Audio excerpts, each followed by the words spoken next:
নিজের বাচ্চার কাপড় অন্যজনকে দান করার আগে হাজারবার ভেবে নেবেন। আপনি তো ভালো মনে করে মানুষের উপকার হবে এটা চিন্তা করে আপনার সন্তানের কাপড়, যেটা আপনার সন্তানকে পরিয়েছিলেন, এটা কয়েকবার পরানোর পরে যখন কাপড়টা দেখা যাচ্ছে এমন একটা পর্যায়ে চলে গেছে, অথবা আপনার সন্তান বড় হয়ে গেছে, কাপড়টা আর পরতে পারছে না, আপনি সেটা অন্যজনকে দান করছেন, অন্যজনকে দিয়ে দিচ্ছেন উপকার হবে বলে, কিন্তু এটার দ্বারা কিন্তু আপনার ভয়ঙ্কর ক্ষতি হতে পারে।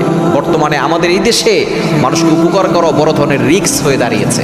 আপনি দেখা যাচ্ছে রাতের বেলা গাড়ি নিয়ে বের হয়েছেন, কেউ একজন আপনার কাছে হেল্প চাচ্ছে, আপনি তাকে হেল্প করতে গিয়ে আপনি কঠিন কোনো বিপদে পড়ে যাবেন। এটাই হচ্ছে আমার সোনার বাংলাদেশ। সুতরাং আপনি আপনার সন্তানের যে কাপড় মানুষকে দিচ্ছেন, এর দ্বারা বড় ধরনের ক্ষতি হতে পারে। কিছুদিন আগে এক ছোট বাচ্চা অসুস্থতা সারে না, বারবার শুধু অসুস্থতা হয়, কোনো রোগ ধরা পড়ে না, শুধু কান্নাকাটি করে।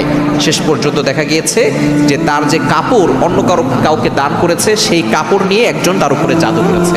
বাচ্চাকে ক্ষতি করার জন্য